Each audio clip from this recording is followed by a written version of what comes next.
keep it here? Yeah. Okay. Good afternoon, everyone. We're going to get going. Hi, my name is Stephanie Ferguson, and I am General Manager of a group called Integrated Marketing in Microsoft's Cloud and Server business, and I will be your moderator this afternoon. I want to thank you for coming.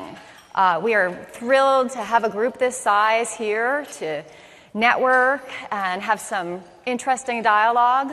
I want to applaud the number of men I see in the audience. Nice job, guys. Nice job. So, a little context for what we're doing today. We picked the topic of change because it's such a rich, rich topic. If we think about change, it's the norm today. Businesses who adapt to change, who actually drive change in some instances, are the businesses that thrive.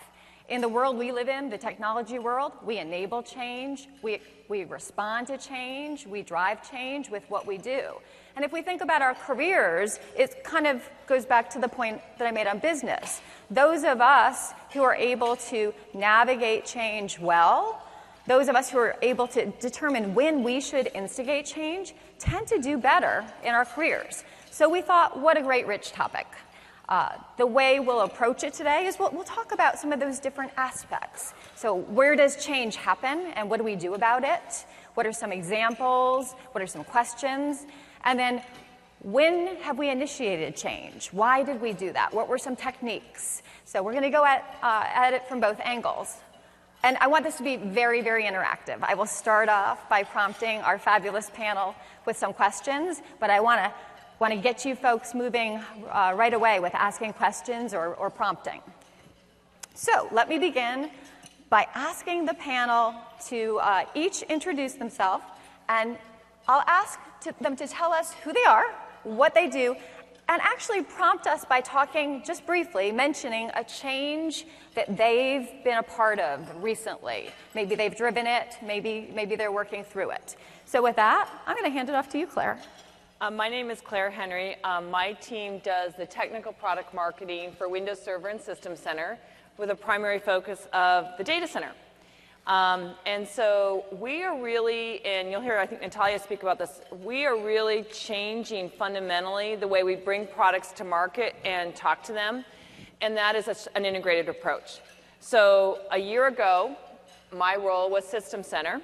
Now my role is Windows Server and System Center. This is really good, by the way, but imagine the amount of teching up I've had to do. When Mike Schutz looked at me, I'm like, ooh, I haven't touched a server in 10 years.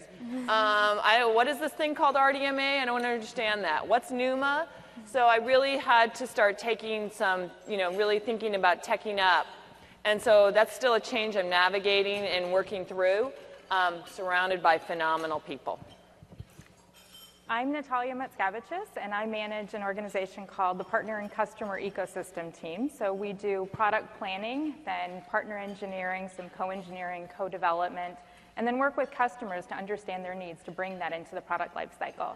So as Claire mentioned, in the last year or so, we've really gone through some organizational changes combining a lot of the Windows Server and System Center. I actually came from the opposite side of Claire, where I came from the server and cloud division. So I know a lot about server. I didn't know as much about System Center, but I expanded my team to really look at the ecosystem for server and System Center. As part of that, I'm also looking at how do we manage through continuous planning and be more flexible and adapt to some of that change. I'm Genevieve Ford, and I'm a program manager on the Virtual Machine Manager team. I own the areas of monitoring, so the integration with Operations Manager and the extensibility story for that. And like the two ladies before me, part of this change that's happened in our world has been shorter ship cycles, which you guys have been hearing about, System Center shipping at the same time as server. And so navigating that and figuring out how do we plan best for that, how do we deliver features in that context when we're used to having perhaps a little bit more time has been something I've been working on recently. My name is Cecilia Cole. I'm a program manager in the Windows Server and Cloud division. One of the biggest changes I had, particularly in my career, is being from a feature PM, somebody that manages a particular feature, a particular product within Microsoft, to drive processes changes, especially when you don't have the authority on a particular team. So I manage the Windows Server Manageability tenant, which is basically defining what makes a feature or a product manageable and serviceable. And what you'll be using is what makes it what I drive, what the technologies are, what we need to implement, what the requirements are. And I work with 90+ feature teams that I have no relationship whatsoever. And I have to convince them to invest in this story, even though I have no concept of what they really do, and they don't know me, and for them it's a tax. So how do I try to sell what I'm trying to offer to them and try to convince them that this is the right choice, and that we're basically, as long as we are all invested in this particular matter, we make our products better for you. Hi, I'm Lavanya Krishnan. I've been with Microsoft for 11 years now. I've done a various different set of roles within Microsoft, and starting from being a dev to test to a program manager. Changing to program management role has been very recent. I currently own the engineering side of Microsoft Private Cloud Fast Track Solutions. So in this role, I get to work with a lot of different partners, customers, Windows Server and System Center teams within Microsoft. It's been a very good change, very good learning experience, and it's very exciting to come to work every day to interact with customers and find out what they need and try to get that implemented. Well, thanks, panel. I'd like to start off with a question that we collected and ask a couple of you to respond to it. So when you think about your life and your career, think through what has been possibly the most transformational change you've had to work your way through, the most profound change. And I'd like you to share that and talk a little bit about how you navigated it, maybe some of your learnings. Why don't we start with you, Cecilia? Well, I come from a startup background, and as we can see, the coworkers that I had from the engineering teams were predominantly, if not all, male. And that happened in three different companies, 3 different startups that I worked at. When I came to Microsoft, it was the first time that I ever had engineering colleagues, female engineering colleagues. And I didn't know how to communicate with them because they communicate very differently. I didn't know how to handle the relationship and how to say, how to drive without having to be too coercive. So there are 2 types of people that I really found. And one of them this one group of people would come to me and say, well, I always get nagged at for being too passive, for not leading or not influencing and being more man-like. And there was the other group of women that I interacted with that would be the other extreme. That would be basically the feedback that they got was, I am basically being too strong, and I'm coming too strong, and I'm being a little bit, and I'm not going to say the word, but you know. So it was trying to find balance in how I communicate with these two type of people that I found, 2 type of female coworkers that I found, in trying to not be too or condescending at all with the group that was being told to be passive, and the other group by not being, but start working together and trying to communicate better, and instead of trying to take the other woman in the room down. So it was something like I had to learn basically to reset my expectations and learn to have relationships with my coworker and learn to communicate better. I think that brought a lot of change to my personal style of basically at work or at home, to try to be more of a person that would understand my coworker and see where they are coming from, what is that the other person is trying to say. I think that helped me a lot in my career within Microsoft, and I am very grateful that I had the chance to meet these women. Thank you. Johnny, I think you also have a good story here to share. So I actually, similar, started at a company that was a startup that had actually just been acquired by IBM. And then shortly after it was acquired, the .com crash happened, as I'm sure many of you remember. And we were forcibly integrated on an accelerated schedule. And what this meant was that we essentially went through so many reorgs over the course of a year that I had one year where I had 5 different managers in the same year.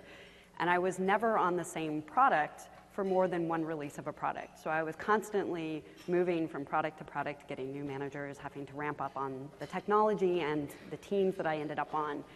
And one of the things that I really learned from that is when you move into a new role, figuring out rapidly sort of what the informal org chart is.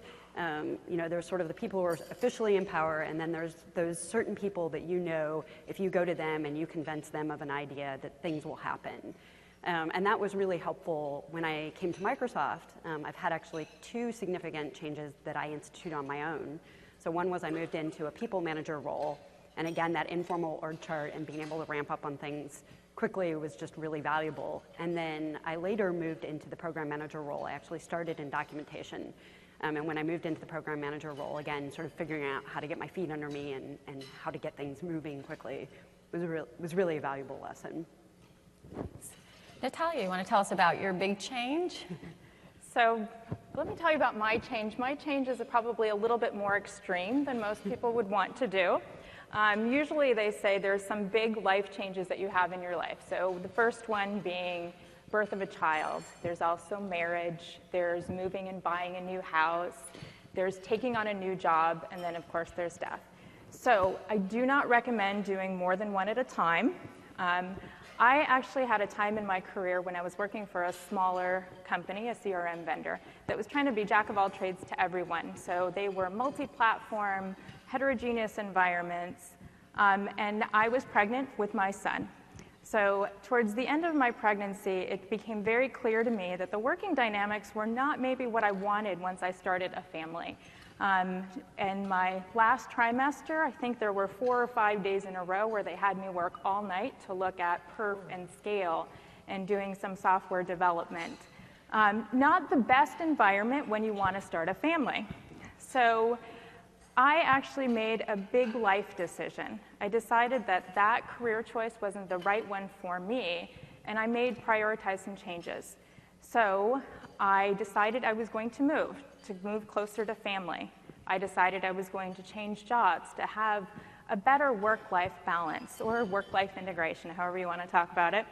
So as my child was being born, I was in the hospital. That day, I signed papers for a new home and purchased a new home, and also actually took on a new job and actually signed a new job. It was probably the best decision of my life. 3 days after I got home from the hospital with my son, I started still getting calls from that last company like at midnight or 2 in the morning asking for help for some other things. So I learned a lot through that. Again, I wouldn't recommend it for everyone. One life change is enough. But I did learn a lot. I learned a lot about prioritizing what's important for my life and understanding what my thresholds were as well. When I was single, when I didn't have kids or a family, it was much easier to roll up my sleeves and be available at the beck and call of that company.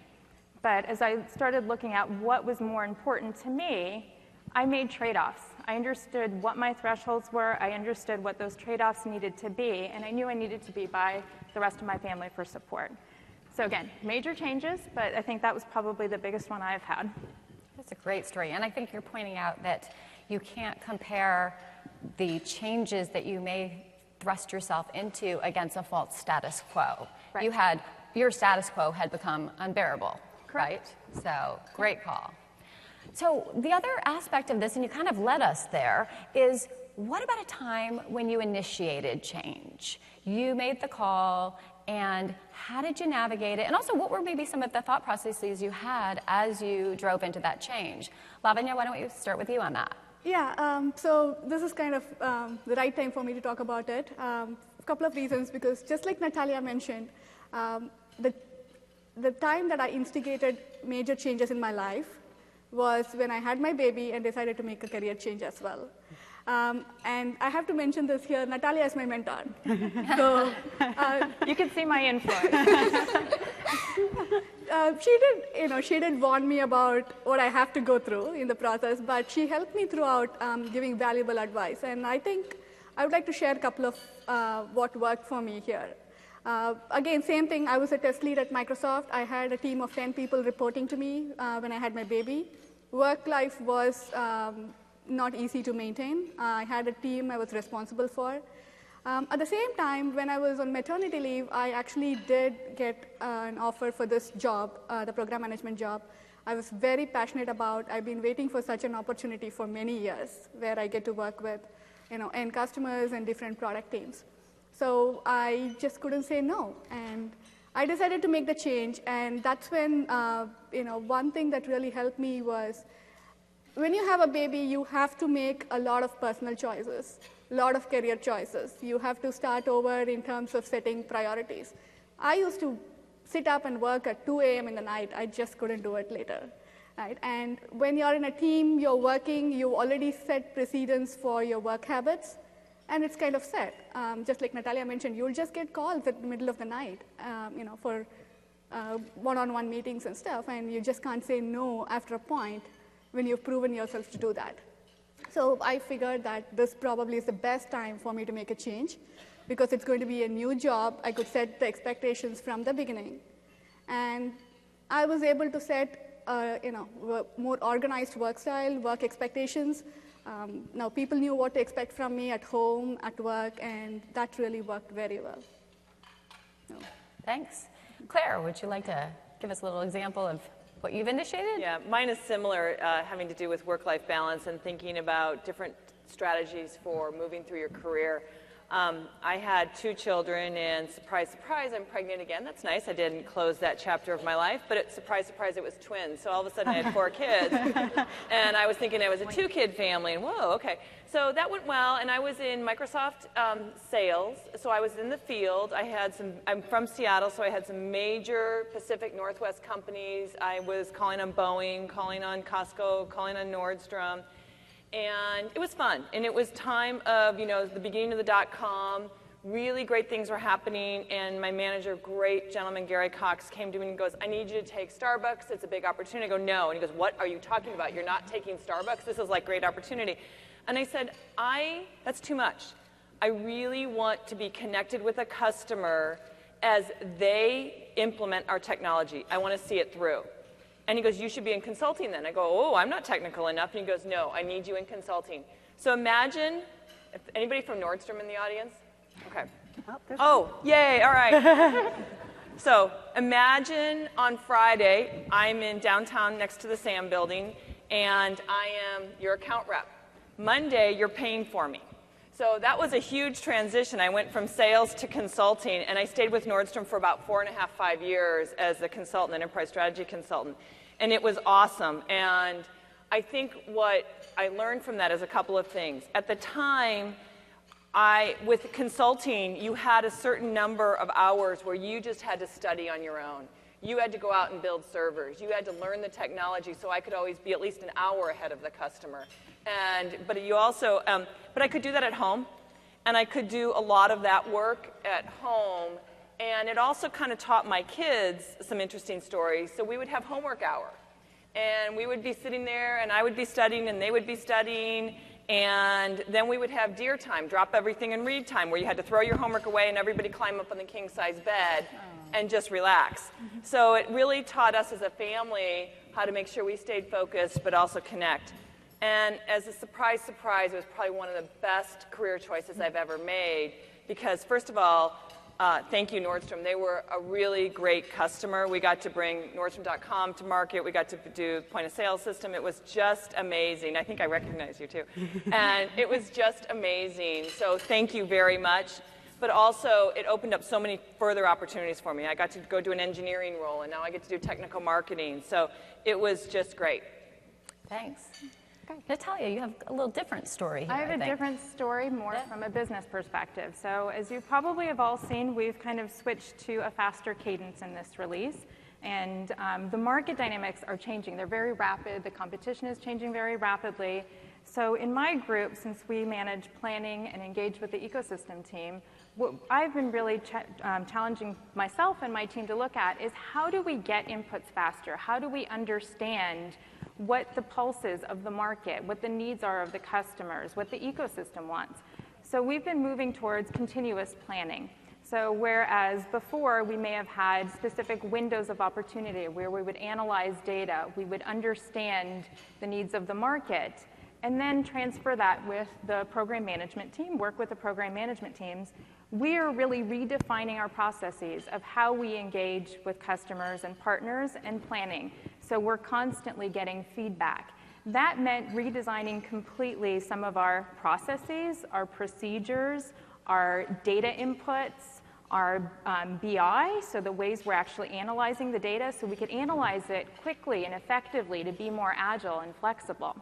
And it's a journey for us, but you'll probably see we're more engaged doing more continuous planning now to understand what the market needs are, what can be put into our next release or the releases after, but really better understanding the market and market dynamics. So that's a change I've instigated to try to ensure that we stay more flexible, more adaptable, and can really stay on top of the market. That's great. So what I'd love to do now is we're going to ask the folks in the red shirts to fan themselves out, and I would like to hear from you folks. What's on your mind? What kind of questions do you have for this panel? What kind of discussion topics would you like to go into? Do I have any takers? We have a taker right here. Yeah, but so they can see you. That would be great. Oh, we fanned out too much. I'm curious your guys' viewpoint as women in a male-dominated field, just professionally, some of your own personal stories or struggles or how you overcame them. Can I? Is that question clear? Still wide open, but clear. Can I actually? So,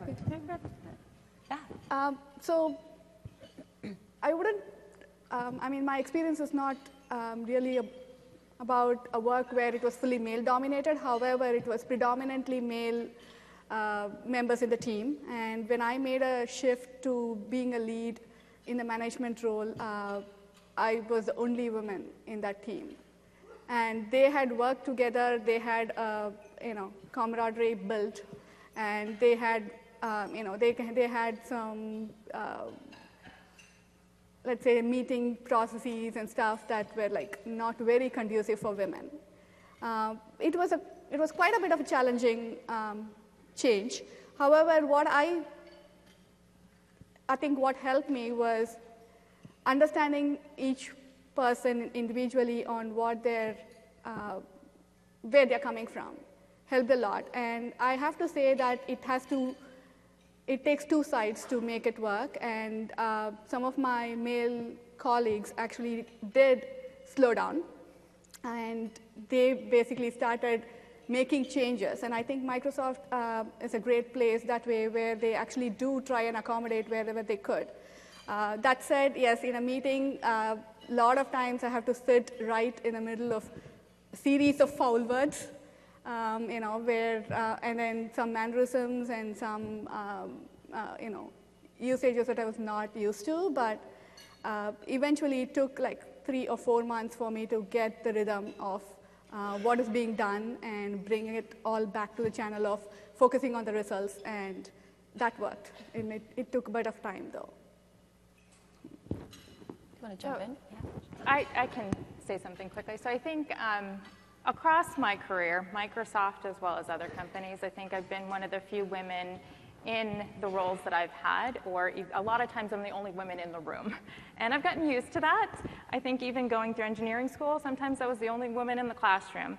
And there have been times when it can be a disadvantage, or there's perceptions that are at play. One of the things that I remember, one of the first exec meetings I had with a partner when I was working at Microsoft, I walked in to greet the executives and they asked me for coffee. Can you bring me coffee? It's changing perceptions and stereotypes, though, along the way. I think there's been a saying that if you want to get to the C-level or if you want to get to be an executive, don't bake. or don't bring coffee, or don't bring donuts. But it's really about managing your style and staying true to yourself. Oftentimes in meetings, and I don't know if the rest of you at Microsoft have seen this, there are some men who are very outspoken. And you need to know that it's okay to maintain your personality and be yourself and still be able to share a point of view. You don't have to change yourself in order to be successful. When you do try to change yourself and be something you're not, oftentimes you cause more stress in your life. So it's oftentimes sharing your point of view. Sometimes it means more impact and influence. Women tend to be better collaborators.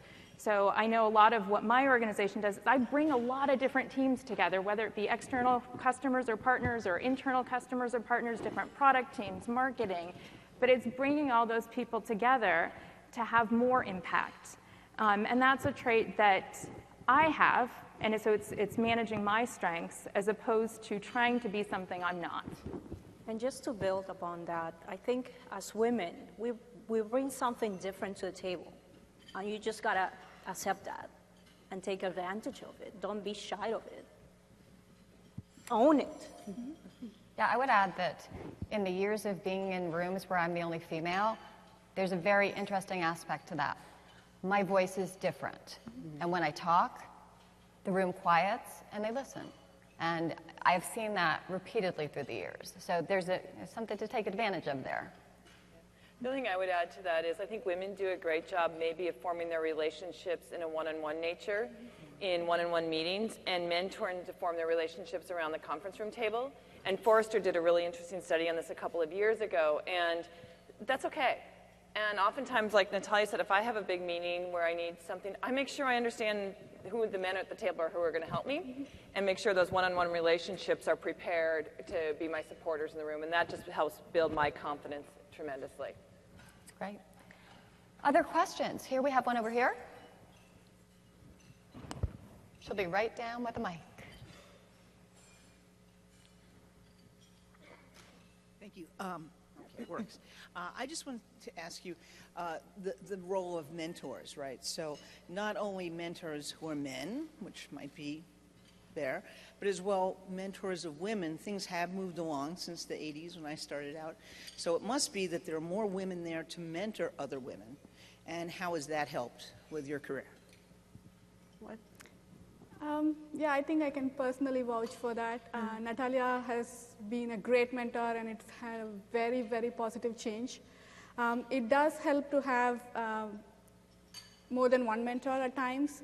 One in your own peer group, and that could be a man or a lady, and that gives different perspectives for you to pick on. And as men and women, we do have completely different perspectives on how we want to get something done.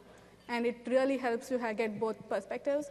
And having a mentor like Natalia, who is in a similar industry, who's gone through a lot of different changes, has a lot of experience, really helps a lot. And I do know, at least, when I instigated the changes, I knew at least some idea on what I was getting into. And that really helped. And I personally, I've had 2 mentors. I had purposely one woman and one man, because it also helps not just because of their different perspective, but also you are driving change yourself. You are bringing to that mentor a perspective that he doesn't get maybe from a male mentee. And then you are helping to drive change and from the way up. And then he says, well, I never thought of it that way. And then it kind of trickles down as well. So it's kind of like sharing the love type of thing and sharing the knowledge. So it has personally worked for me that way. I would say, too, that there's been some recent, in the past couple of years, discussion of sponsorship versus mentorship, and that's something that I think is really interesting. So the notion of a sponsor is someone who doesn't, so there was a study by, I think, Catalyst that talked about the notion that, women are very well mentored. Like, as a group, we get ourselves some mentors and we go get mentored, right? That's something that happens. But what we often lack is we don't have somebody sponsoring us at a slightly higher level. So it's a higher level person who's kind of looking out for you. And when you're not in the room, but you need a voice to say, this person would be great to do this job, Or, let's consider this person for this opportunity. They're the person who jumps in and helps with that. And so finding those people, every time I've moved up in my career, it's been because I've had a strong sponsor, male or female. And the thing about that also is that they say that you can choose a mentor, but a sponsor chooses you. So you gotta establish those relationships first to be able to get a sponsor that will vouch for you. We have a question here, and there's one back there next. Yep.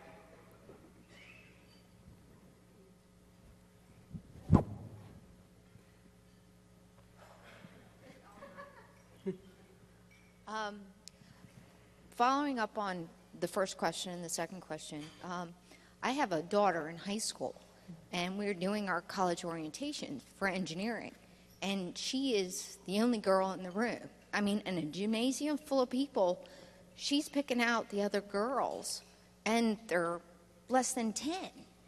Is Microsoft and the women at Microsoft, are they doing any outreach to girls at high school?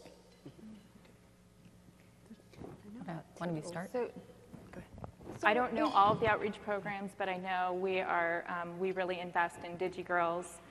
We actually go out to a lot of the high schools in the region, as well as I think across the nation, across the globe, we do that as well. So we're constantly looking at ways to invest in women, especially at an education level, from the middle school level through high school and even in college. From a professional standpoint, many of us have participated in Grace Hoppers, so we're actively participating there, Society of Women Engineers. So there's a lot of women in technology groups that we also participate in to ensure that we are attracting the women, to make sure that they're looking at ways to participate. And there's also Ignite. I think the Ignite Foundation is another one that's a great way to actually encourage girls to participate in the technology in a very young age, I think starting at middle school as well. Are there other ones that I missed? So there is a high school intern program as well at Microsoft. Yeah. In my previous team, we actually used to take high school interns, boys and girls, and we trained them in computer science engineering. We gave them small tools to develop. We have a mentor assigned to them. And then at the end of it, they get to make a decision on whether they want to pursue this as a career or not. And there are such programs in many teams within Microsoft.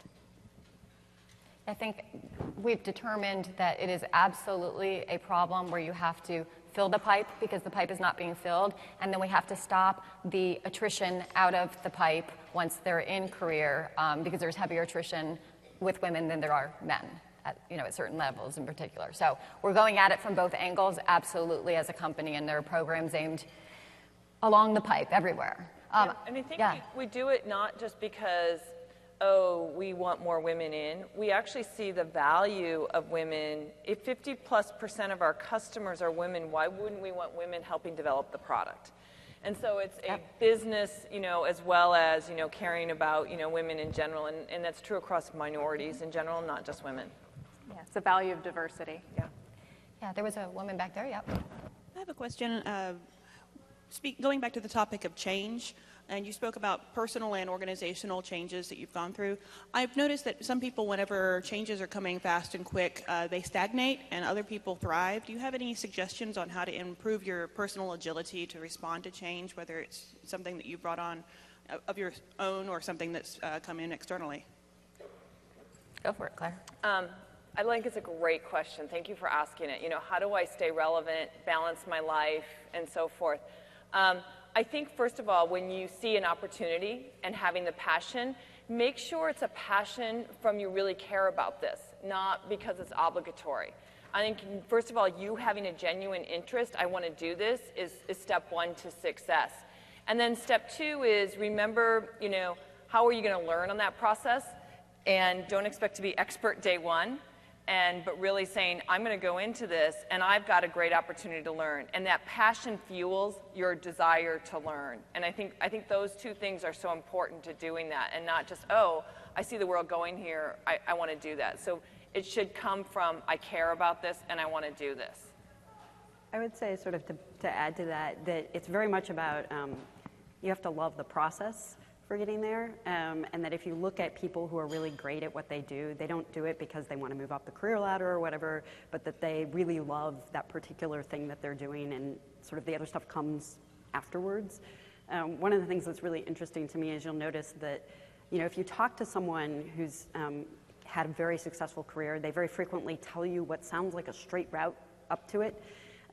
And somebody once told me that you should realize that careers aren't really ladders, right? They're sort of networks, and that a lot of times it only looks like a straight route because they've sort of reframed the story from the end point of leading to there, whereas when you're actually making the switch, right, you don't know when you take the sideways move, is it actually going to be a bump up? Is it going to be a sideways move? But if you love the process, that doesn't matter, right? You're following that, and then you can reframe it yourself when you come back and say it all led to this. Yeah, and I'm sorry.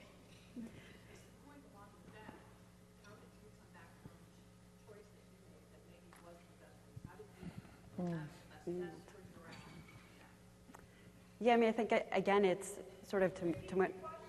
Yeah, so the question was sort of to the same point. If you made one of these lateral moves or you took a jump somewhere and then you realized, ooh, that wasn't really the right thing to do, how did you come back? And I think a lot of it, I mean, there's so many different answers to that, right? But one is if you've got a strong network of people that you know, you have sort of a safety net when you jump someplace. If you come back and talk to them later and go, yeah, I thought I was going to be awesome in this role, and it just turned out that it's not the right one for me, they will help you sort of move back into the fold of where you want to be. A large company like Microsoft is perfect for this because, you know, you can kind of jump around and try different things, but I realize not everybody has that particular safety net. But, you know, there's a lot of ways where you can kind of jump from place to place. But even without a large network like Microsoft, there's LinkedIn. It's always maintaining your network of interactions. I know I think I have over 600 LinkedIn people, and that's a lot. But it's grown organically because a lot of the people I've worked with, I've stayed in contact with. And so I have this different network that's grown, and people are across the globe at various different companies.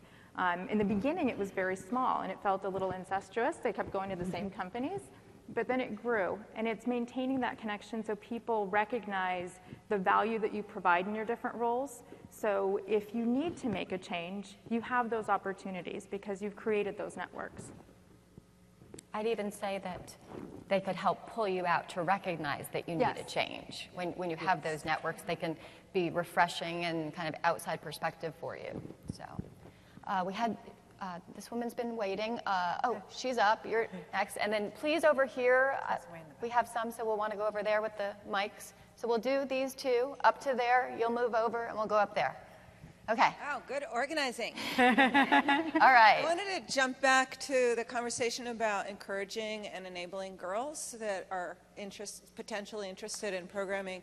I don't know if anybody's familiar with the Teaching Kids Programming. It was, you may know Lynn Langett, who started it with Llewellyn Falco.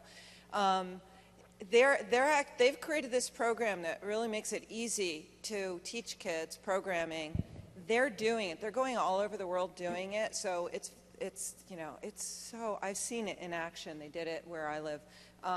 But it's a guy and a girl, a man and a woman, both experts. So having, when the schools know that they're coming in and the girls can see that, here's something that there's a woman teaching it. I belong there. So not only are they doing it, but they've built it in a way that they've kind of aimed it so that people who are developers can teach their own kids also. And they're helping other people learn so they can bring the program into other schools. Lynn's 14-year-old daughter is teaching it. So it's just another way. I mean, it's just great to enable children, boys or girls, but I think the fact, having a woman come in there doing it and girls in the school seeing that, it's really powerful for them. Thank you so much for sharing that. We'll go up to the front here, and then that's next. Yep. Well, I work for an organization that is very attractive. It's a great organization, but we have difficulty recruiting women. And I'm wondering if you have any insights on, you mentioned mentoring, we're talking a lot about that, but how can we attract more women to the organization? So I can take it when you guys can add on, but a couple of things that we've done that's been successful. So my organization started out and I had almost predominantly all males. I've grown my organization now where I've attracted a lot of women to the organization and it's grown. And I think in part it's one, more women will attract women, so you have to always keep that into consideration. But there's simple things that you can do in the process when you're actually recruiting women. Make sure that you're a part of the interview loops. So you participate, so they see another familiar face and they know that they're not the only one, the lone soldier that's there in the company. And that makes a big difference.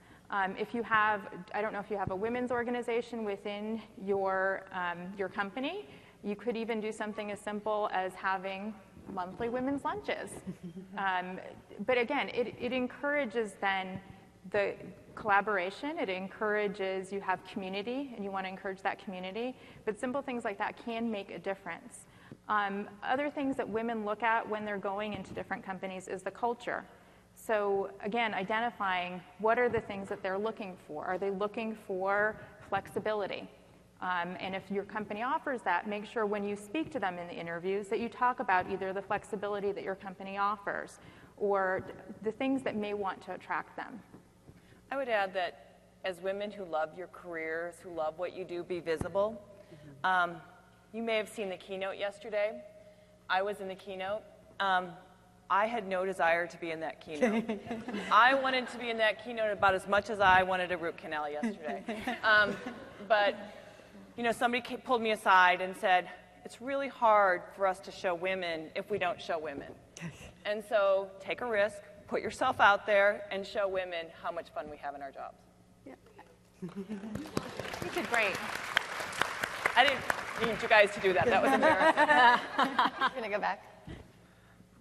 Hi, I went from a developer position to a management position, and I was very comfortable as a woman in technology as a developer, but being a woman in technology managing has been a difficult transition, and sometimes I just feel alone out there. Is there any resources for women in management in IT? I don't know. I don't know if there's any, like for management, generally there's just management resources, ways to make you a better manager. I don't know if there's specific tools for women to be managers, because I think it transcends sex when you're looking at management skills and management opportunities. So I found for myself that when I became a lead, then I became a manager of managers, a lot of that for me was growing my management skills, learning to run an organization at scale, understanding the dynamics, looking at the cultures. Part of it is being inclusive. Part of it is knowing what your place is at the table around your peers. So it gets back to your peers, or you're of different peer level. But I don't know if there's specific differences when you're looking at management. I think the skills tend to be the same. And I don't know if anybody else has different experiences. Well, I would say that I agree that they're probably the same, and that I haven't seen sort of women-specific items, but I was in management for a brief while before I switched roles into a program manager position. And I found that as I moved into management, and I think when I talked to other people who were kind of going through the same transition, just realize it's a hard transition, right? I mean, and it's kind of lonely, I found, when I first went into management, because you're used to kind of hanging out with sort of to the different peers group. You're used to hanging out with your peers, and all of a sudden they may be reporting to you, and that's a different experience. And so you have to sort of go make a new peer group and actually build it. It's not just there to join. But just kind of know that you're not alone in that. Maybe that's helpful.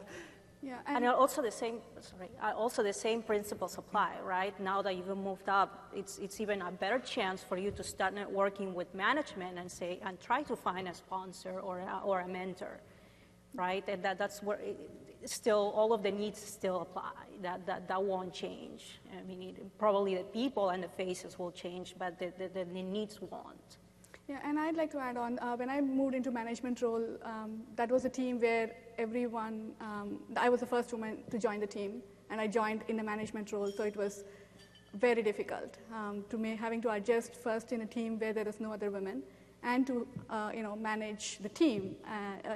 It's not easy, but I had a good mentor in the team who used to be the manager of that team, and he basically, it's going to be his shoes that I was going to fill. So what worked was I basically sat with him, found out how he does things, what he does, what works for the team, understand the strengths and weaknesses of the team, and that really helped in gaining the trust of the team that, I'm there to do something that is good for them. Thanks. We have one over in that corner, yes. Hi. I've been in IT for about 18 years, and I started out in desk side, and over the years I've become really specialized. I'm a messaging engineer. And, you're all talking about, I decided to make a quality of life change and, be able to spend more time with my family and things like that. But when you get into the, where the strata where I am of, engineering and stuff like that, that's a complete boys club. But I'm wondering, how do you get to where you can make that change? We don't all have the opportunity to say, I'm just going to do something else now, because I was laid off at one point and I found that there really weren't any other, skills that I was fitted for, when I was interviewing for jobs. So, I was wondering if you have any resources or advice on, how do you get out of that pigeonhole if you're in, a very specialized technology and at a high level, technically, and transition to a more people-oriented position and, that type of thing? I would say some of it is taking on some small roles before, don't try to change everything at once, right? So if you're in a very sort of narrow discipline and, you go interview for jobs that are completely separate from that, very different skills, that's going to be pretty challenging, I would think. But the times that I've made career switches, I've always started by taking sort of little baby steps first. So when I first moved into management, right, I was first a team lead on that project. And so, yes, you didn't have people management, but there were sort of project management skills which were transferable. And then I could go to the next step and say, look, I've done this, and now I want to move into management, and look, I've proved myself in this area. Same thing for when I moved into program management from documentation. I could do some projects where I had help systems, for example, that I got integrated into particular products, and I could come and say, I know this technology already, I've written for it, but you also know that I can do program management work because I have manager background and I have, these skills that I've done around help systems, which are very similar to driving a feature from beginning to end. So I would say, try to gradually get those skills that you think are in the direction you want to go, and you also, along the way, find out whether you actually like them, right? A lot of times roles look more attractive before you actually start doing them, and then if you start trying that project, you may realize you love your area more than you realized, and maybe you want to go someplace else with it. And your network also is a great resource, right? This is when you can tap to them and say, sit with somebody who you think is a job that might interest you and say, what is this about? What is it that you like about it? What is it that you don't like about it? Would you recommend it for somebody like me? These are my skills. These are my aspirations. This is what I think my potential is. Do you think it would be a fit? Try to have that conversation with somebody that probably is going the way that you might want to go as well, and that has been there for a while. That's a perfect example of networking resources. I also think taking a core inventory of your core strengths and your core skills, so when you're looking for that next opportunity, whether it's actually the interview process or just your networking, understand that you're coming with a great skill set. Mm-hmm. And make sure the person you're talking to, appreciates that, because they're going to hire you because of that core skill strength. So when you're in that new role for 6 or 7 months, you may not have everything you need, but they hired you because of your core skill strength. And so it's really a confidence booster in a lot of ways. You said you were in engineering. The DevOps world right now is a whole new world that's just growing and transformational. We could definitely use people like you in that, right? And how does this convergence of Dev and Ops come together? We don't have enough people who understand that, and so there's great opportunities there right now. Great. Okay, over here, and then we'll do that. Hi, a quick comment and then a question, but I have to, given the topic change, I have to start off with the man's prayer that comes from Red Green, a Canadian comedy show. It goes, I'm a man and I can change if I have to. I guess. Very nice. Yeah. This is my first TechEd, and for some reason, it being a Microsoft convention, I was expecting a much higher percentage of women here, and I was actually just kind of shocked at the low percentage. I heard it's 5%, and I was actually surprised it was that high because my perception was it was even lower than that. So my question is, what kind of change do you think is necessary to increase that percentage to something at least approaching what's in industry? Anyone? Yeah, we've been. Go for it. We've got an answer in the audience.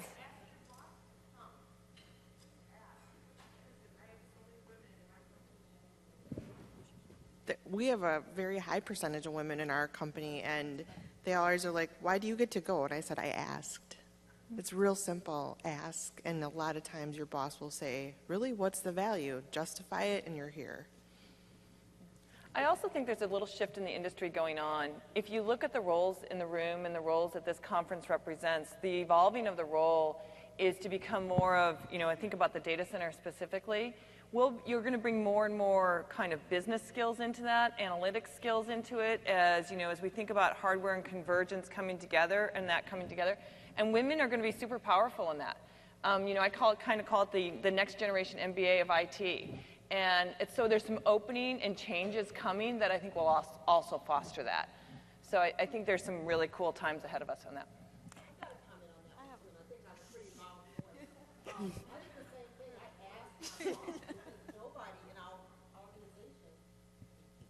Nobody in our group, and we have 170 employees in our technology group, and nobody was going. I found out about this through a friend who works for Microsoft.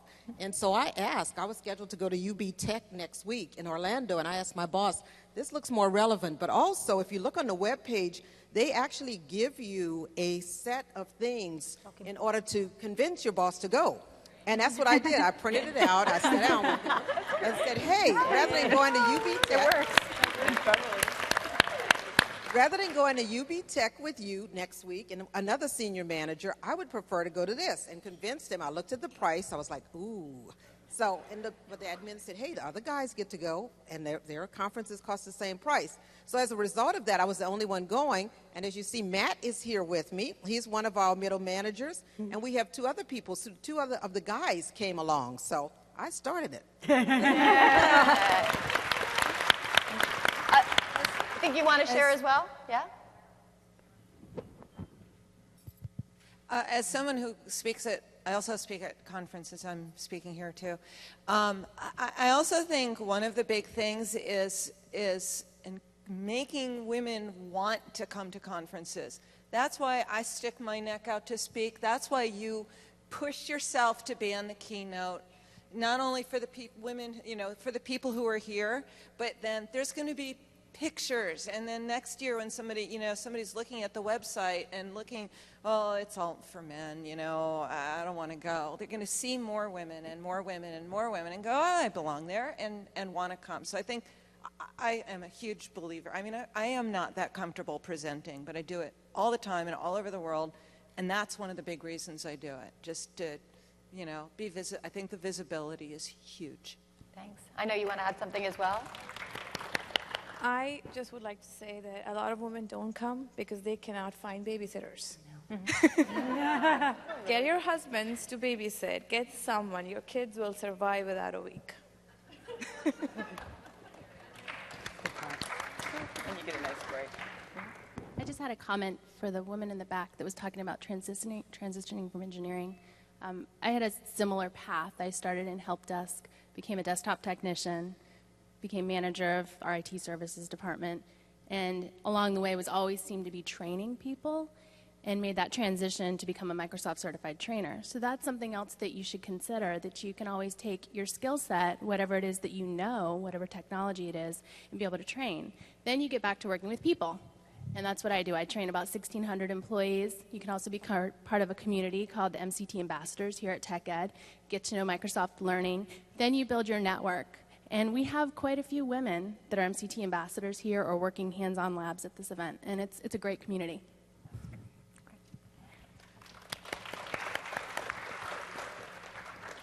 I read a thing and it said, the reason men get promoted is because they ask. The reason women don't is because they don't.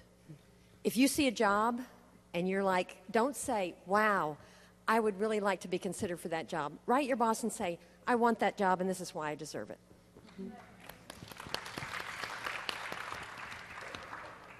Okay, we're going to go to the back. So I wanted to address, someone was asking about encouraging girls in high school toward engineering careers. Someone on the panel mentioned the Ignite program that started in the Seattle School District, but it's international. So if you're not in the Seattle area, you can go to the ignite-us.org website, and there are kits for starting Ignite chapters in your own communities.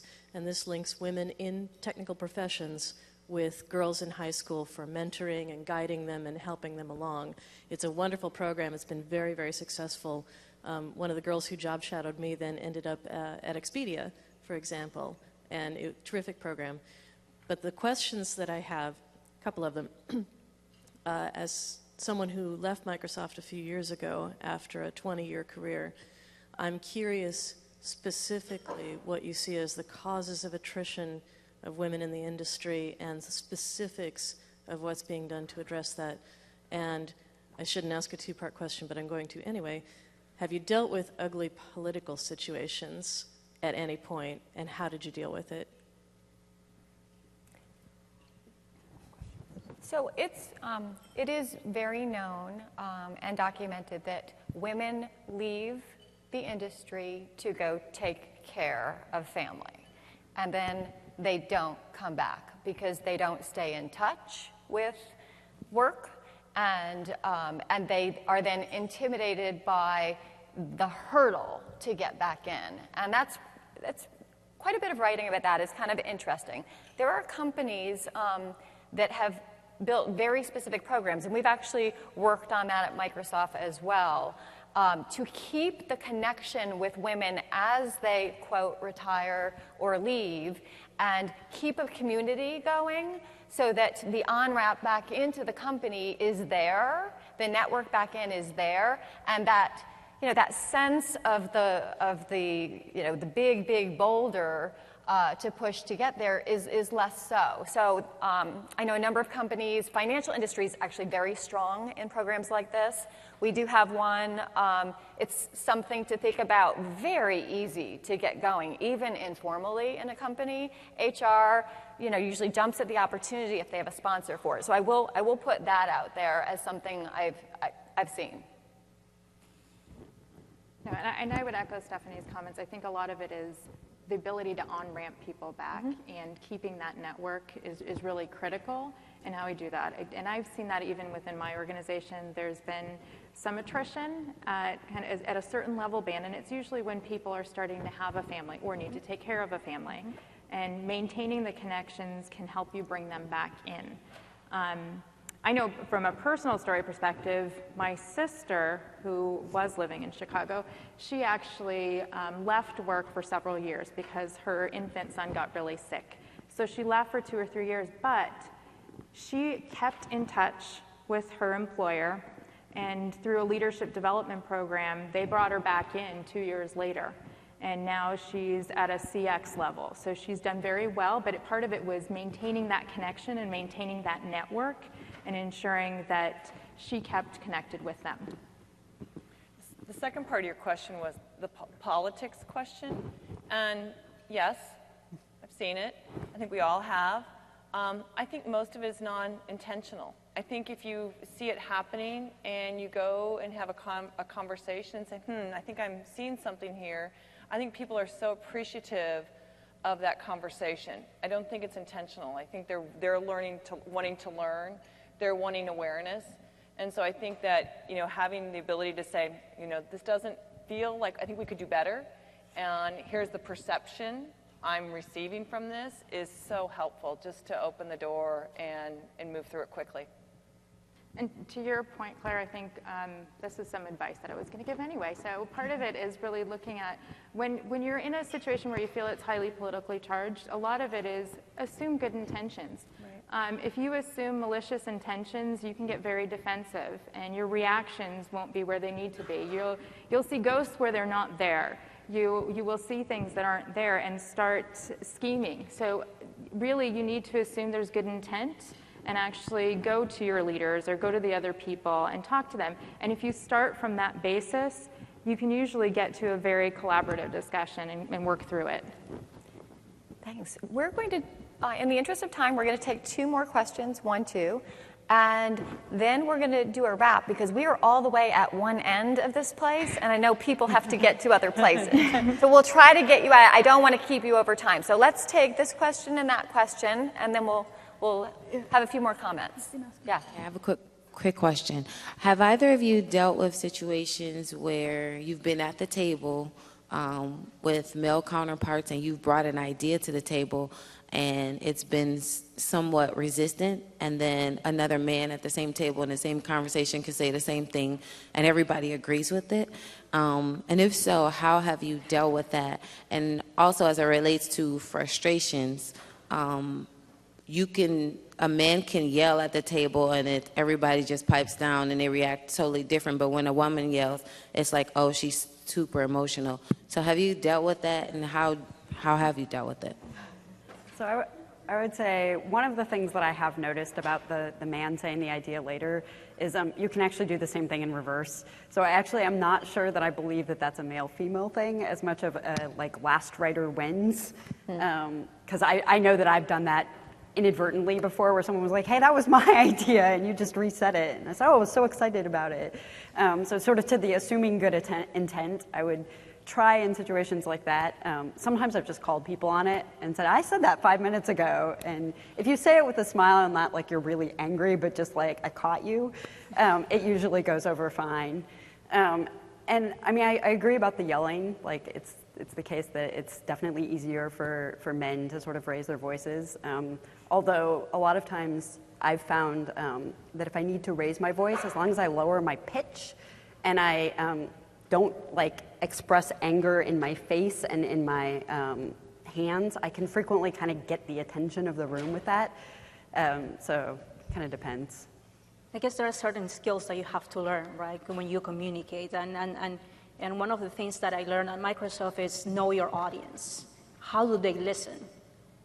Because everybody has different styles of communication, and trying to understand your audience or be prepared for that, not just on what you are trying to say or preparing your speech, so to speak, but also understand who is your target audience, and trying to understand that and say, okay, maybe you can later, if something didn't go through, then try to talk to them, not in a confrontational way at all, but just trying to understand your audience. Okay, so what makes him tick? What is he open to?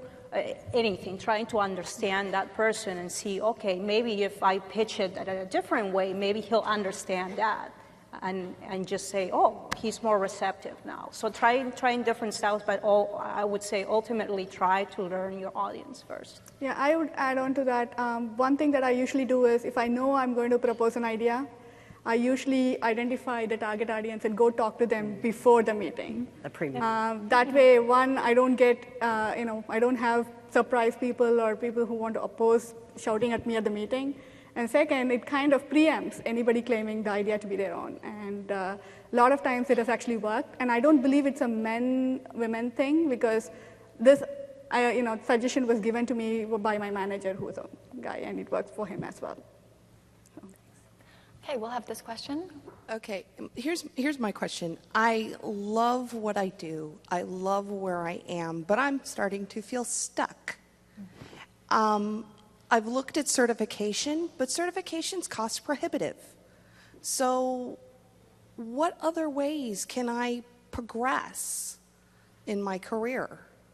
What other things can I do to move forward?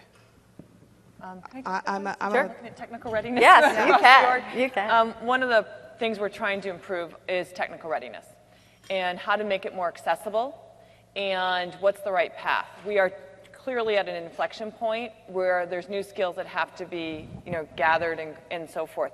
So on a very practical perspective, Microsoft has the Microsoft Virtual Academy. Go visit MSL and a lot of that is free. You do not have to pay to take a class. You do not have to pay classes to go take the certification tests. When you come to conferences, and again, MSL is probably here and represented, oftentimes they have discounted classes. If you want to jump on to a beta certification, you can take it for free, and you have to take twice as many questions, but if you get 50% right, you get a pass. So there are inexpensive ways to get there. You do not have to do it. But I'd love to talk to you offline. Maybe, I don't know if I have time, I have to go to another thing, but let's change emails at least, because we want to get more creative in this space.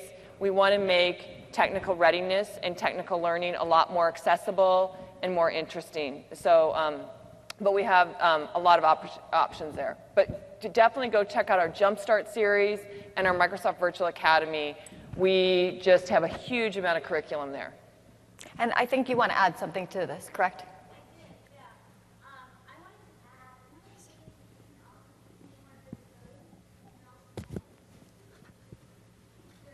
It's great.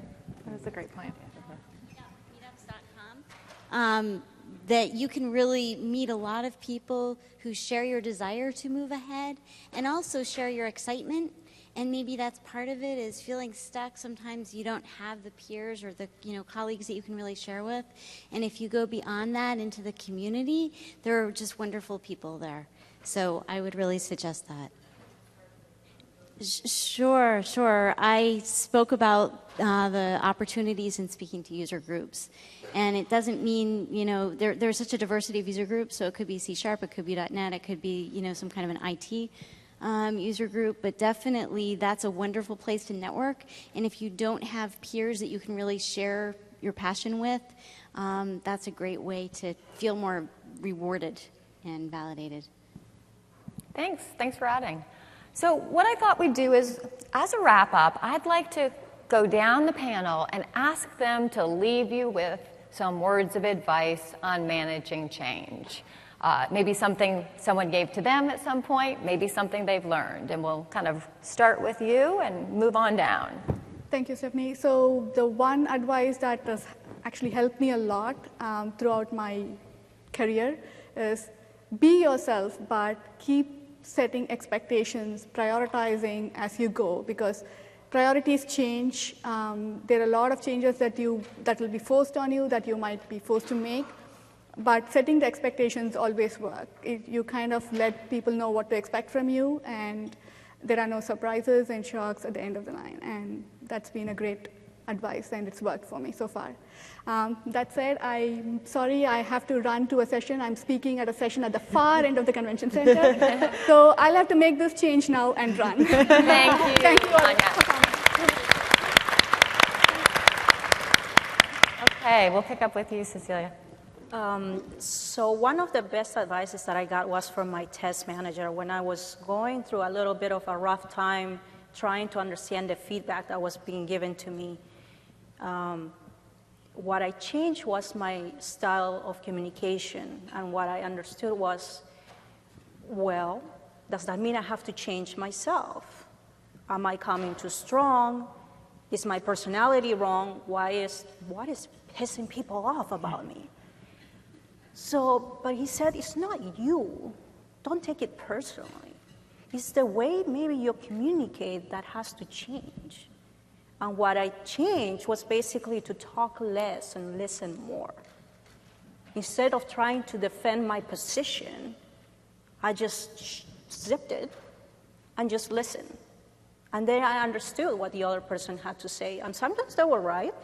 Sometimes they were wrong. I was still on the right, but the way I approached it was very different, because I actually made the other person feel that they were listening. They were basically, I was paying attention to what they had to say. And sometimes that's all they want. They just want to express their opinion, want to share something. You don't have to get defensive about it. And that change, you have no idea how much this changed my career. Being able to just listen, take a step back, and stop being defensive about feedback. It was like the biggest career change and the most positive change that I've had so far. Thank you. I would say for me, the thing that somebody once told me was to really be careful of the stories that you tell. So all of us, when we walk around and we talk to people, we're always sort of telling a story, right?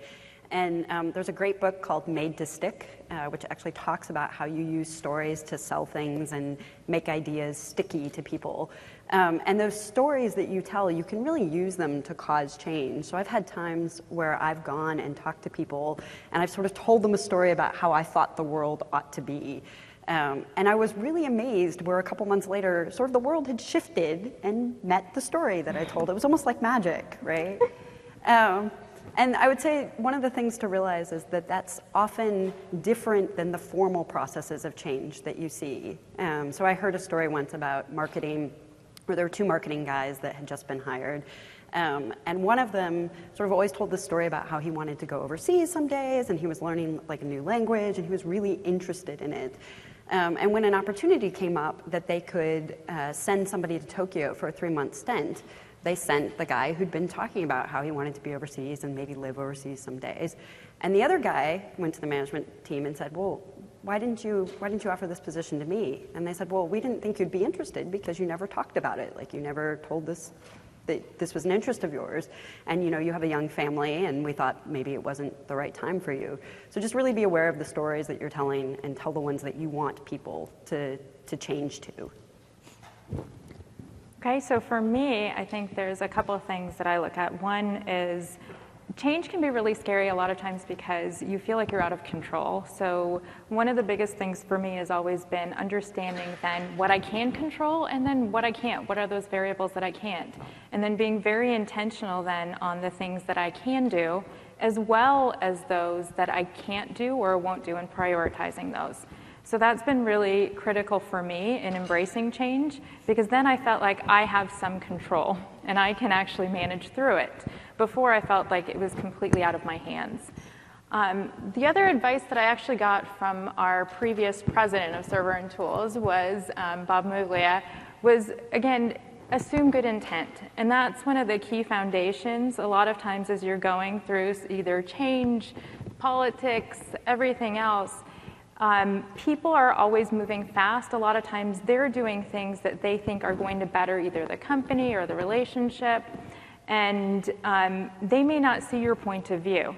So if you start from that basis that their intentions are good, what they're trying to accomplish may benefit the company, but it's a different lens, then you can go into it and be more collaborative. Versus if you assume bad intent, again, you can get very combative and defensive. So that's been a key thing that stuck with me for years. Those are all really wonderful. I think I said a little bit before, understanding as you enter this change, whether it was planned or unplanned, your core strengths really helps you have that confidence as you navigate the change. And then enter the change with curiosity, a desire to learn. You're going to meet new people. Who are these people? How can I get better at my job? Because Jonaby brings something really cool to it. I get to know her. I get to know her strengths. I get to know the folks around me. So that curiosity of expanding your network, doing better work for the company, learning on your own, I think is just a really nice way. And also patience. I hire a lot of new people, and it's always really sweet to see somebody young and ready, and they think they have to prove themselves day one in the first meeting. And so patience, and just be in that kind of watching, observing, listening mode, knowing your core strengths, you'll know when to use them. And so I think it's just that, be ready and enjoy it. Well, thank you, panel, for those words and all of the words. And I want to thank you, the attendees. We had some fun. You helped each other. I love that you stood up and gave each other answers. I'd ask you to go seek each other out. I hope you exchanged emails. And tell people about TechEd. Tell women about TechEd. And tell them how easy it is to get here if they ask. Okay? Thank you.